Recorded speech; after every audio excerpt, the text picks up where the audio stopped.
Why are we all suddenly talking about artificial intelligence? What has fundamentally changed in the last few years that means that my mum is sat around the dinner table asking me what an anthropic is? If we look through a timeline of events, what's the story so far? So, in the 1950s, AI was born. So AI has been around a long time, and yet we all suddenly have only recently started to talk about it. In 2017, Google published a research paper about something called a transformer. A transformer is the architecture that we use to design and train and build something called a large language model. That is the foundation for generative AI. And after 2017, new companies were born, companies like OpenAI and others. A few years went past, and suddenly, in November 2022, the world changed. ChatGPT was launched as a product that for the first time really demonstrated the utility of these large language models, of generative AI, in the form of a chatbot. Now, why is that so game-changing? Why are we all suddenly talking about AI? It's because this incredibly powerful technology has suddenly become accessible to everyone who has the ability to interact with it using natural language. We can speak to it, we can write things, we can send it imagery, and it will understand them and provide us with a response.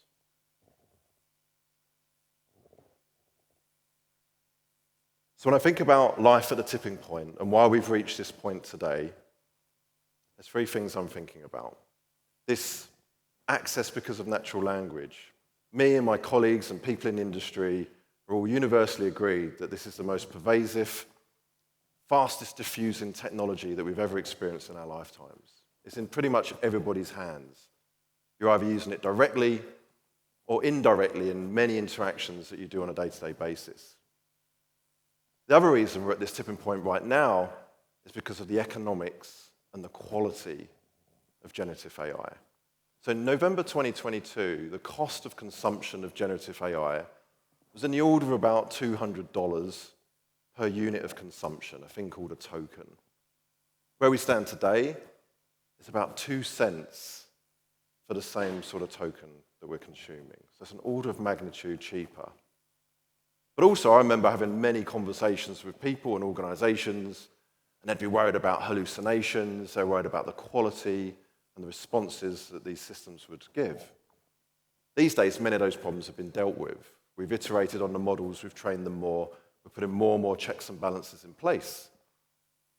And now it's universally recognized, and there's multiple published research studies that demonstrate in many use cases, generative AI far exceeds human ability to recall information and to answer questions about that information. So it's very good at a number of things. But also this generative AI as a chatbot was the start. That was chapter 1. We're already now in the agentic AI era. The technology is already maturing and evolving into something new. We're building these agents that work on behalf of humans performing tasks in coordinated ways. We can provide them strict governance and controls and everything we need to put in place to ensure high quality and effective execution. So that makes me think very deeply about value, and I think that's the thing I'm really here to talk about today. Value is being completely redefined. And if you think about value as it's been for many years, it would be based on very experienced human beings who've been trained and educated, developed skills and applied them in numerous contexts, learned through those interactions and gained experience. And over time, as they gain more experience, they're gaining knowledge, and eventually they have wisdom in how to perform a certain thing. And then they exchange the value of everything they've learned and understood, normally in the form of money. Now today, all that's being disrupted. Agents are able to be trained on the same information that we provide humans to educate them. But more so, agents are able to consume vast amounts of information, huge amounts of nuanced, diverse data, which means they're ultimately able to learn faster and better than most humans can. And because of the economics and the way this is getting continually cheaper, it means they're able to now do it cheaper and better than most human beings can. So I thought about this value equation. It's a gross simplification. But when I think about the old world and I think about value creation was a combination of human cognition, that expertise, that knowledge, that wisdom that we've learned through all those experiences. And in the world mostly still today, it's amplified through digital platforms, digital systems that enable us to be more productive, more efficient, and attain more reach in how we're able to disseminate our knowledge and wisdom. But that value equation now has been redefined because of this agentic AI era that we're currently in.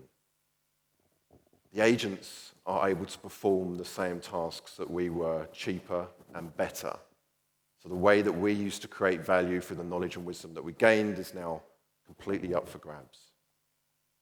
But it does mean then, if agents are taking on that work, where does that leave the human cognition part? What role are we playing? This, again, is an area that I'm spending a lot of time giving deep consideration about. I'm already seeing a lot of this start to happen. We're seeing agents be treated the same way we treat a human workforce. We're thinking about them in the form of digital labor. We're bringing them into our business, and we're thinking we're going to need to focus on performance, we're going to need to focus on quality, we're going to need to focus on the economics of the tasks that they execute. We need to make sure all those things are done well, just as we would our human workforce.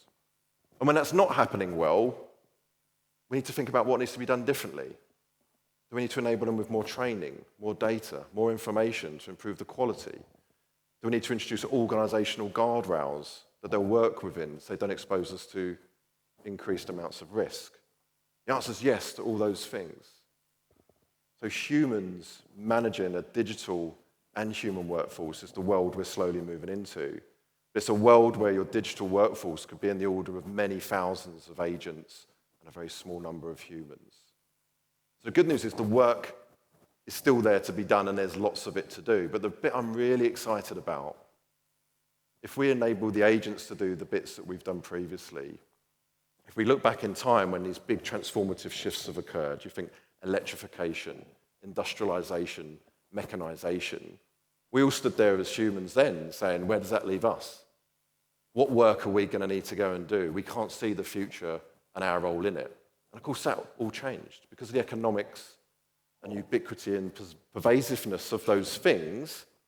It suddenly created whole new areas of value for humans to move into. We created new wondrous things that we couldn't even imagine before because they were not economically, or we didn't have the time to achieve them. So I feel really positively about this shift that we're going through and the effect that that's going to have on us as a human cognitive part in that value equation. But one thing's really clear for me is that we're already in this era and we're already living it. It's just not evenly distributed. We're not all living in that space at the same time, but most people are moving into it. And it's because of this democratized access to this really powerful technology where we can ask for it to do things, reason over information, to help us make better decisions and act on our behalf at massive scale.